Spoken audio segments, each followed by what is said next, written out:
Voilà un exercice classique d'arithmétique avec des engrenages. On a donc 3 engrenages, un blanc à 16 dents, un gris à 12 et un noir à 6 dents. Et donc, quand l'un va tourner, évidemment, cela va faire tourner les deux autres. Les deux choses à comprendre avec les engrenages, c'est que quand un engrenage tourne dans un sens, il emmène l'engrenage suivant dans un autre sens. Regardez cette animation, l'engrenage rouge tourne sur la droite et il emmène automatiquement l'engrenage vert dans l'autre sens sur la gauche. On change de sens à chaque engrenage. Et la deuxième chose à comprendre, ce qui permet de faire avancer, c'est le nombre de dents qu'il faut compter. Et donc, si on commence à lire mon énoncé, quand l'engrenage blanc fait 3 tours dans le sens des aiguilles d'une montre, eh bien il va avancer de 3 fois 20 de 60 dents. Et c'est là toute la subtilité des exercices sur les engrenages, c'est qu'il va entraîner l'engrenage gris de autant de dents, donc de 60 dents, mais dans le sens contraire, c'est-à-dire dans le sens contraire des aiguilles d'une montre, sur la gauche.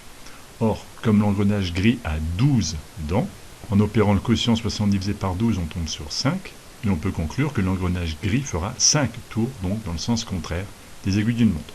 Et donc en poursuivant le même raisonnement, l'engrenage gris va avancer de 60 dents dans le sens contraire des aiguilles d'une montre, il va donc entraîner l'engrenage noir qui est après de 60 dents automatiquement, et dans le sens, lui, à nouveau des aiguilles d'une montre. Il rechange de sens. Donc le noir et le blanc tournent dans le même sens.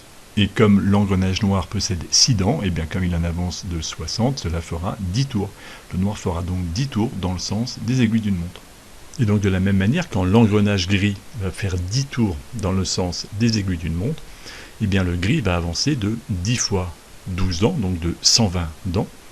Et à ce moment-là, il entraîne l'engrenage blanc, lui aussi de 120 dents. Mais dans le sens contraire. Comme le gris tournait dans le sens des aiguilles d'une montre, le blanc va tourner dans le sens contraire. Donc en fait c'est toujours la même histoire, on va partir du gris maintenant qui va faire 10 tours dans le sens des aiguilles d'une montre et on va s'intéresser au blanc. Donc si le gris fait 10 tours, il avance de 10 fois 12, 120 dents, et il entraîne le blanc donc de 120 dents, mais dans le sens contraire des aiguilles d'une montre puisque le sens est inversé.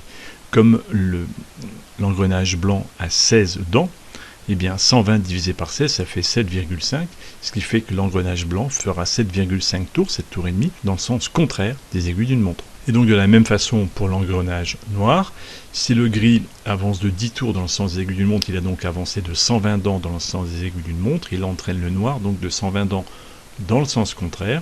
Comme le noir a un engrenage à 6 dents, 120 divisé par 6 fait 20, donc le noir fera 20 tours dans le sens contraire des aiguilles d'une montre.